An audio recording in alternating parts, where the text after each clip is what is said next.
Join Michael Voris this April as he goes down under to Australia for the Charity with Clarity Tour.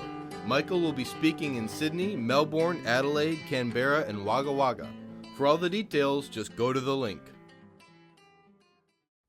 A long-awaited announcement from the Holy See hinges on a final clarification. We'll have the latest. A Filipino archbishop says yes to tradition while celebrating an important feast day.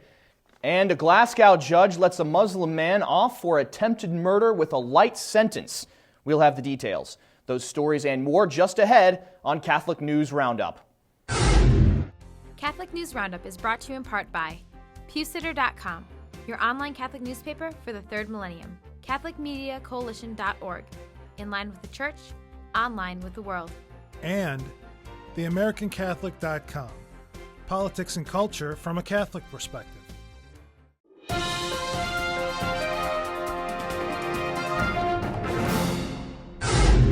Hello and welcome to today's edition of Catholic News Roundup. I'm Matthew McAuliffe. Vatican announcement expected. Nervous but optimistic anticipation marks the beginning of this week as an announcement is expected regarding the possible reunification of the Society of St. Pius X, or the SSPX, with Rome once again. You may remember the head of the SSPX, Bishop Bernard Fillet, met with head of the Congregation for the Doctrine of the Faith, William Cardinal Leveda, in March to discuss a, quote, doctrinal preamble issued to Fillet last September. Though the entire contents of the document are not known, it does ask the SSPX to recognize the validity of the Second Vatican Council, and Bishop Fillet was told in March that his response to the document was inadequate, after which Cardinal Leveda asked for a, quote, clarification of SSPX viewpoints on the matter by April 15th. Secretary of the Pontifical Commission Ecclesia Dei, Monsignor Guido Pozzo, says the SSPX has pre-announced that they are close to a, quote, final clarification, and the Vatican press office hopes to have an announcement early this week. We will keep you updated on this story as we receive more information. Tradition trumps dissidence. Traditional Catholicism is winning.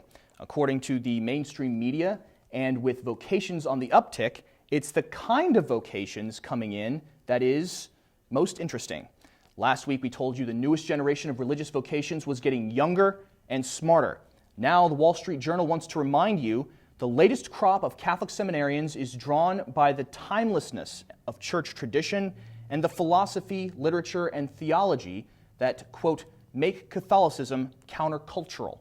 The article points out that the young Orthodox crowd is replacing the dissident boomer wave of some religious who are desperately trying to get the church to change its teachings on clerical celibacy, same-sex marriage, and life issues. You can read the full article on our resource page by clicking on the link right outside the screen. Prelate celebrates tradition.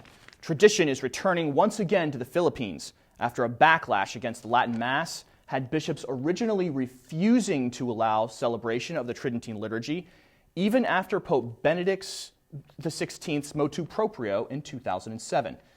However, the president of the Catholic Bishops' Conference of the Philippines, Archbishop Jose Palma of Cebu, has reversed the situation just recently, celebrating a pontifical high mass on the Feast of the Annunciation. This event will hopefully mark the beginning of many more just as beautiful in one of the most Catholic countries in the entire world. Stay with us. We'll be back in just a few seconds. Catholic News Roundup is brought to you in part by NewOxfordReview.org, the voice of Catholic Orthodoxy, in print and on the web, and RenewAmerica.com, expanding the influence of America's grassroots in the cause of freedom. Bay State suicide ballot. Assisted suicide may soon be legalized in Massachusetts now that pro-death activists have their proposed bill on the ballot for later this year. The law would allow doctors to prescribe a lethal dose of drugs to patients seeking to end their lives, with no depression screening mandatory in the process, while also allowing any patient with a 6-month-old diagnosis to acquire access to suicide.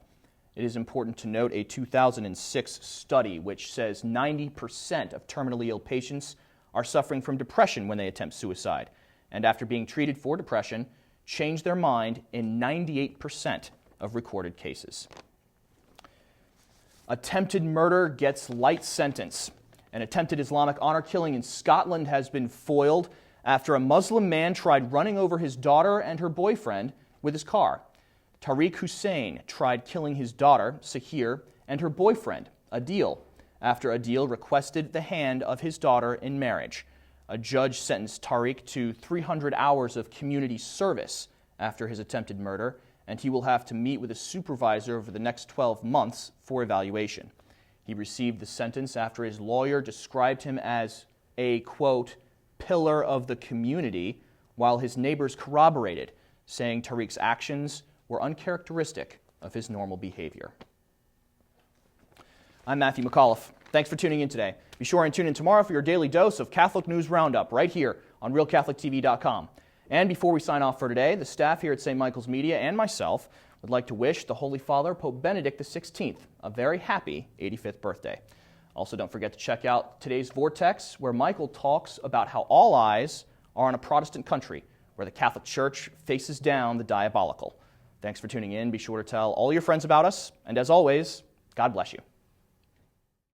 Become a premium member on RealCatholicTV.com today. Not only will you learn about the one true faith, just think of all the new friends you'll make. When the saints go marching in.